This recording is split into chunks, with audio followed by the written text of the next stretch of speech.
Hello everyone, hope कि सब लोग मस्त होंगे। हम लोग भी मस्त करते हैं आज के व्लॉग की स्टार्टिंग। तो आज सुबह सुबह हमने डायरेक्टली नाश्ता नहीं बनाकर हमने बनाया सीधे लंच में हमने बनाया था राजमा चावल एंड काचू को खिला दिया था। उसके बाद उसको फिर से दोबारा भूख लगी थी तो मैंने उसको दे दी थी अनार। फिर उतने में मेरे पार्सल वाले भैया आ गए थे तो फिर मैंने भी जल्दी खा लिया बिकॉज मैं आज जाने वाली थी अपने घर। एंड उसके बाद फिर मैंने भी मस्त खाना वगैरह खा के थोड़ी देर के बाद फिर मेरे को दोबारा से भूख लगी थी तो मैंने बनाया था ब्रेड पकौड़ा। जल्दी से वो खा लिया बिकॉज फिर गाड़ी में बहुत भूख लग जाती है। एंड तो मैं सीधा आपको मिलती हूँ अपने मायके जाके। तो वहाँ पे जाके सबसे पहले मैंने देखा, मैं शाम को पहुँच गई थी तो घर में लगी थी हमारे खेत में इतनी बड़ी मूली जो मैंने फर्स्ट टाइम देखी। मैंने बोला यार ये तो मेरे से निकलेगी भी नहीं, खैर तो इसको बाद में निकाल के लेके आ गई थी चाची। इसको मैंने देखा तो भाई साहब ये इतनी बड़ी मूली थी कि मैं शॉक्ड हो गई। मैंने बोला भाई इतनी बड़ी मूली भी होती है। तो उसके बाद चाचा लगे थे खेत में अपने कामों में। वहाँ का मौसम कुछ ऐसे हो रहा है, बढ़िया सा हल्की हल्की धूप बादलों के साथ। एंड फिर उसके बाद मैंने बोला ये मूली मैं पकड़ के ही देखती हूँ एक बार कैसी हो रही है। मैंने देखा तो ये मूली का वेट तो भाई साहब मेरे से तो उठाई भी नहीं जा रही थी, इतनी बढ़िया मूली हो रही थी। फिर मैंने और काशू ने मूली के साथ एक दो फ़ोटो क्लिक करी एंड मूली के साथ अपना ब्लॉग भी शूट कर लिया। एंड चाची अपनी गाय को भी दिखा रही थी, यहाँ पे कैमरामैन थी पीछे से चाची।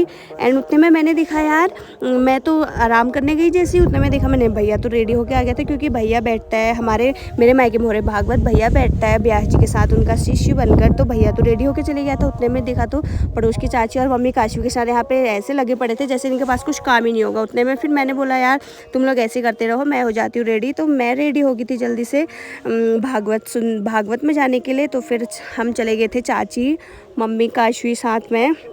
तो वहाँ जाके हमने देखा यार हमको तो बड़ा लेट हो रखा है। वहाँ पे जाके आधी कथा स्टार्ट हो रखी थी। फिर हमने जो भी कथा बची हुई थी वो हम सब ने सुनी वहाँ पे। एंड कथा भागवत सुन के बहुत ज़्यादा अच्छा लगा एंड पॉजिटिव वाइब्स आती हैं।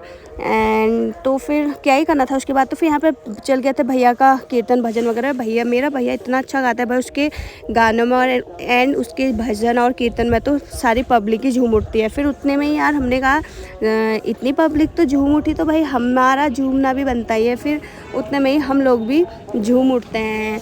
एंड उसके बाद क्या ही करना था अपना भागवत वगैरह सुनने के बाद आरती वगैरह हो गई थी वहाँ पे, आरती वगैरह। एंड उसके बाद फिर हम लोग भी थोड़ा सा वहाँ पे भजन और जो कीर्तन वगैरह हुए हम लोग भी उसमें बैठे। एंड और क्या ही था फिर भागवत में कुछ स्पेशल ऐसा और दिखाने को तो नहीं था। फिर छोटा मोटा जो भी हुआ मैंने अपना ब्लॉग बनाने के लिए वो मैंने सेव कर लिया, मतलब वीडियो वगैरह बना ली। यहाँ पे चाची तो इतना मगन हो रही थी कीर्तन में पूछो मत। फिर उसके बाद भैया चले गया था काशू को लेके घर, हम लोग भी चले गए थे सीधा